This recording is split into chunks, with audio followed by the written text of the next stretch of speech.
Mark 7. Then Jesus left Galilee and went north to the region of Tyre. He didn't want anyone to know which house he was staying in, but he couldn't keep it a secret. Right away, a woman who had heard about him came and fell at his feet. Her little girl was possessed by an evil spirit, and she begged him to cast out the demon from her daughter.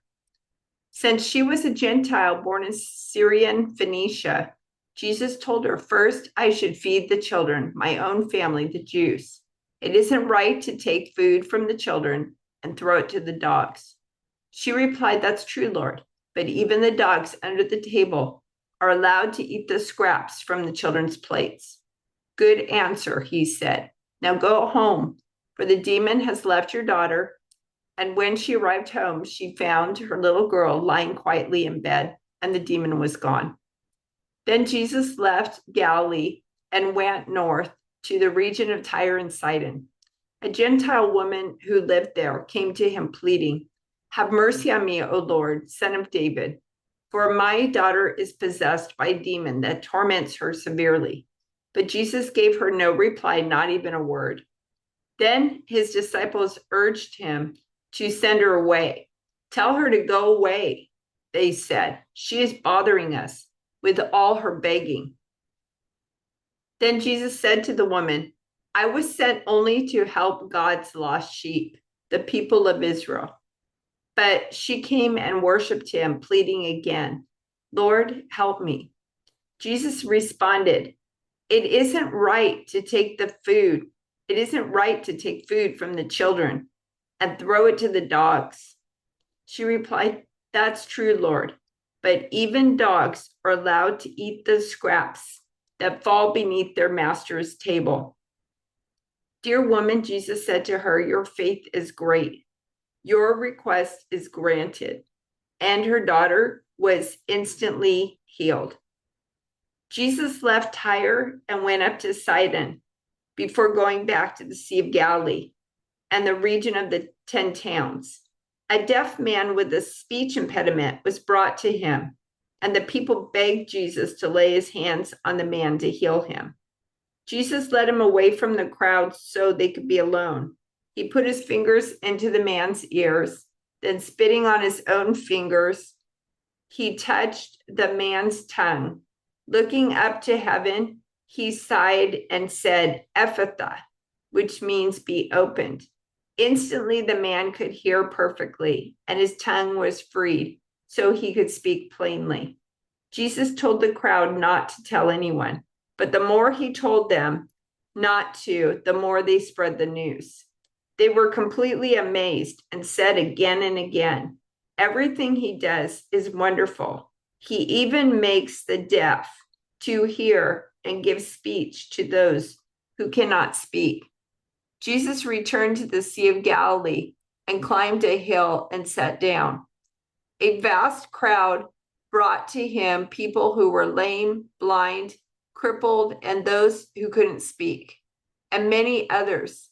They laid them before Jesus, and he healed them all. The crowd was amazed.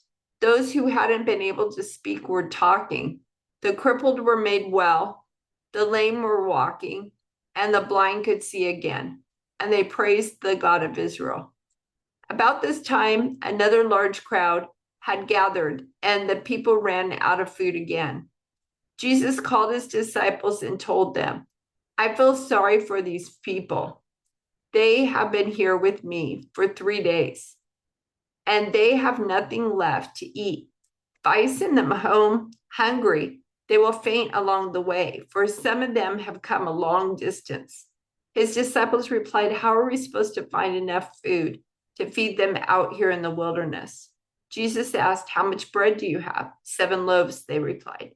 So Jesus told all the people to sit down on the ground. Then he took the 7 loaves, thanked God for them, and broke them into pieces. He gave them to his disciples, who distributed the bread to the crowd. A few small fish were found, too. So Jesus also blessed these and told the disciples to distribute them.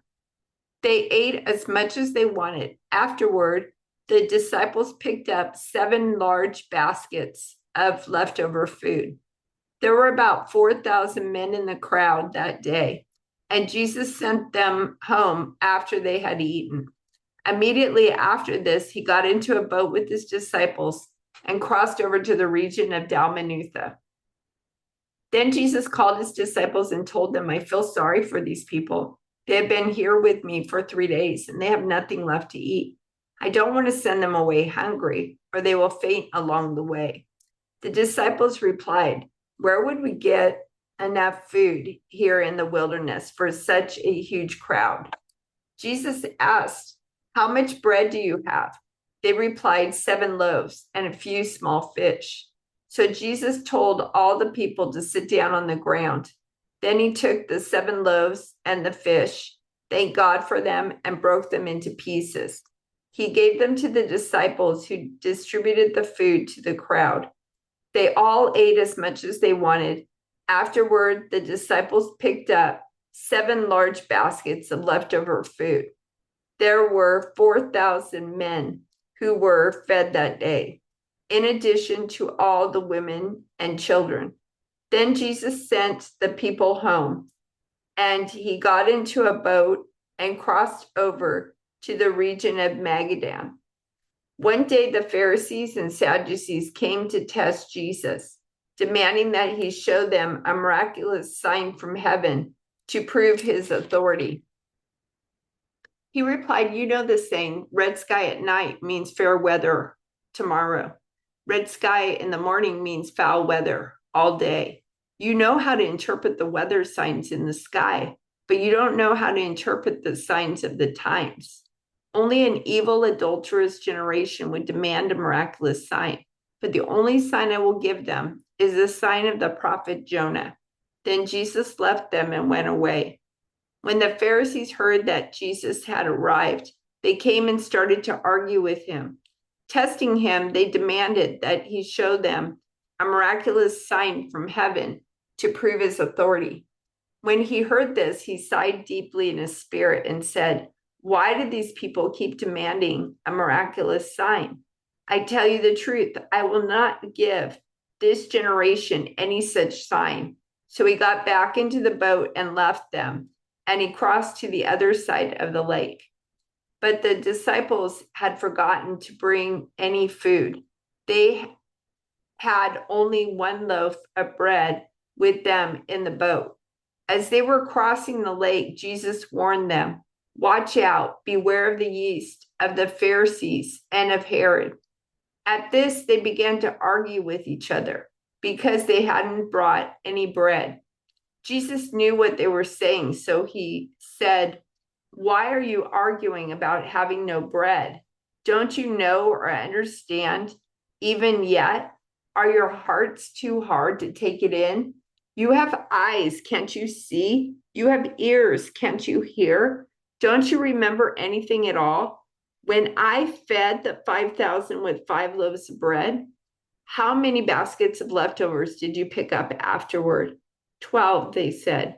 And when I fed the 4,000 with 7 loaves, how many large baskets of leftovers did you pick up?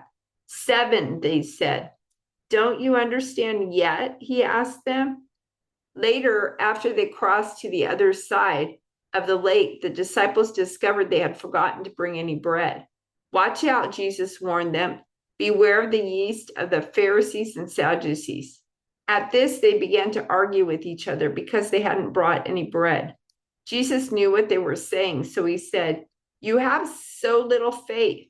Why are you arguing with each other about having no bread? Don't you understand even yet? Don't you remember the 5,000 I fed with 5 loaves and the baskets of leftovers you picked up? Or the 4,000 I fed with 7 loaves and the large baskets of leftovers you picked up? Why can't you understand that I'm not talking about bread? So again, I say, beware of the yeast of the Pharisees and Sadducees. Then at last they understood that he wasn't speaking about the yeast and bread, but about the deceptive teaching of the Pharisees and Sadducees.